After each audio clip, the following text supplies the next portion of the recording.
Thank you, Drew.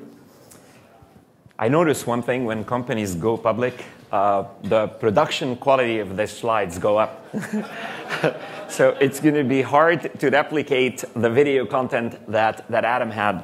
But hopefully, the data I'll show you will more than make up for. Want me to jump up? All right. I'll be up. So I think Adam talked to us about how Twitter is a phenomenal platform to measure engagement with live events, out of which broadcast TV is. What we see Flurry is a way to measure life because people are living on their mobile devices. So if you look at, Drew mentioned we take 1 trillion events a month. Those are things that happen on mobile. We're actually now up to 3 trillion events a month in under a year. So it's not that our market share increased. It did. But it's also a reflection of consumption and media consumption on mobile devices, whether it's a tablet or a phone or a smart TV. And that is eating up the world. We started with music, gaming, media and entertainment, social networking, logistics, travel, and retail. Amazing amount of growth everywhere you go.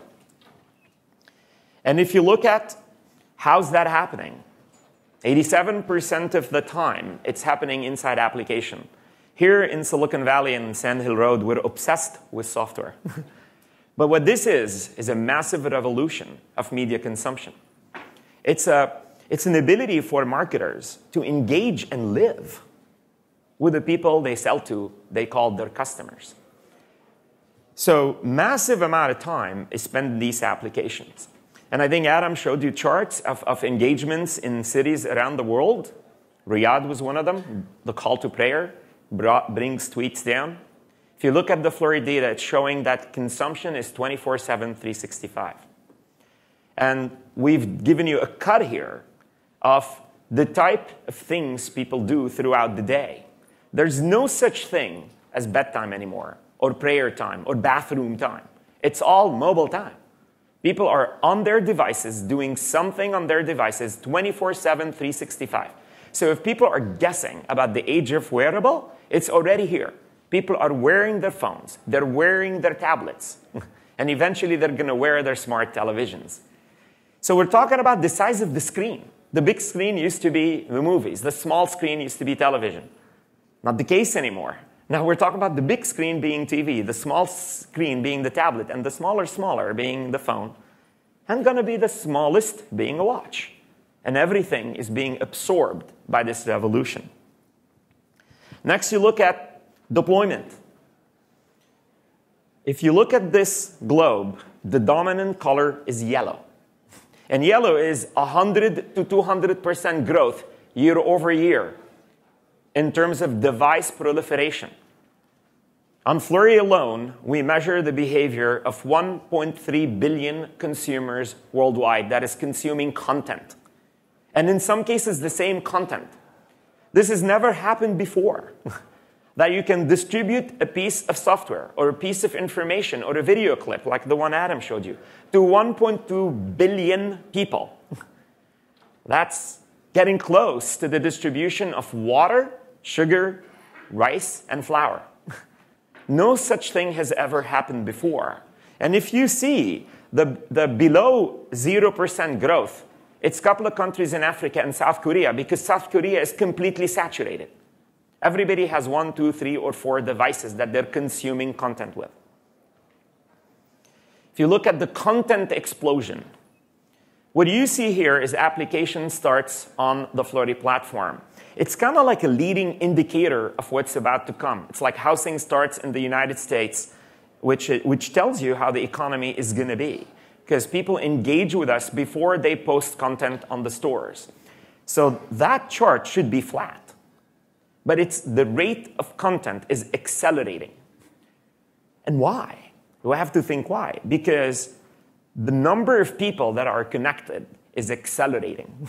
So your ability to get a piece of content, whether it's a TV show, whether it is a game, whether it's anything, is multiplying. And eventually will saturate every consumer in the world.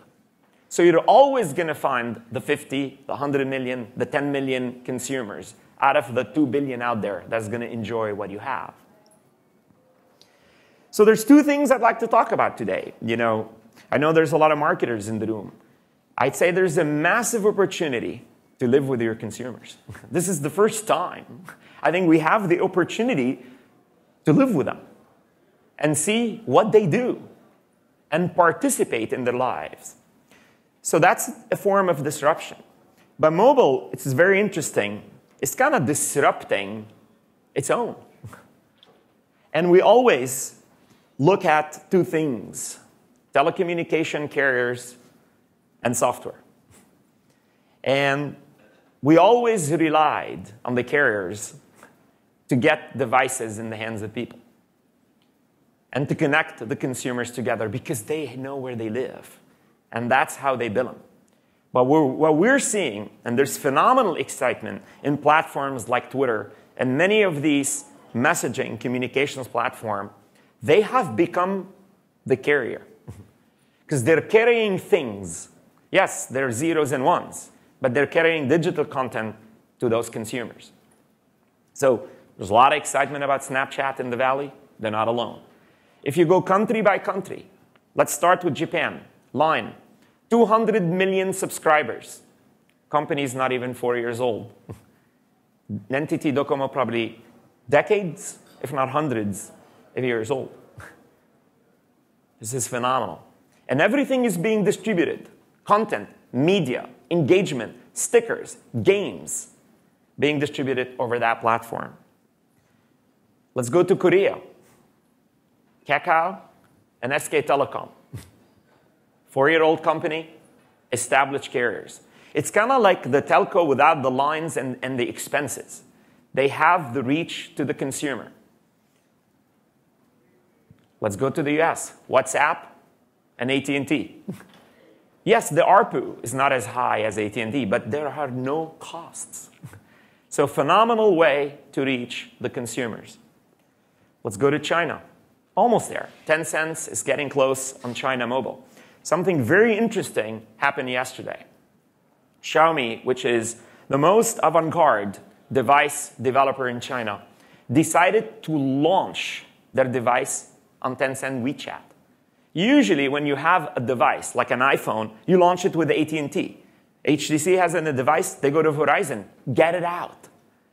They see this as a massive distribution platform. For the first time in China, for the first time in the world, the marketing platform of a device, of a phone, is not a carrier. It's one of these avant-garde messaging platforms. And I think it meshes exactly what Adam is saying, that these real-time conversational platforms, such as Twitter or such as WeChat in China, is not just a content distribution platform, it's a phenomenal marketing distribution platform. Something that's very, very unique that's happening right now. And it's all because of the reach of mobile devices.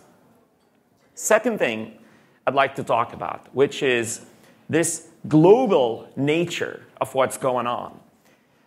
Again, Sand Hill Road and Silicon Valley is obsessed with software development. That's where we believe our innovation is. But that's not the case anymore. If you look at during the PC era, the US software developer commanded an 85% market share of all software used worldwide. What you see here and what we measure is right now we're at 36%. So software development is no longer concentrated in the United States. It's worldwide. So is media consumption. So we have to cater to a global world in which the boundary doesn't exist. And we have to think through cultural barriers. We have to think through geographical barriers. And we have to overcome those. And then if you look at consumption by country and look at where that content originated from, we're starting to see that all the countries have become net exporters of content, not just net importers of content. So you look at Brazil, the content that's been developed in the United States, whether it's software or content or messaging or what have you, is now under 25% of what the Brazilian consumers consume. Look in China, it's 16%. And if you look at that orange bucket, out of what the American consumer is consuming, 5% is made in China. And that's software and media. That's not a piece of consumer good because the Chinese manufacturing is cheaper. So this is a very interesting phenomenon to look at content distribution worldwide in a global manner, to look at marketing in a global way, especially if you're a brand that has distribution worldwide. So if there's anything I'd leave you with is that disruption is happening on a global basis. And the ability to engage with content and advertising and any piece of material you put out there is global. So think global, act local, but at the end of the day, this is a phenomenal opportunity with the press of a button to reach 1.3 billion people worldwide real time. Thank you.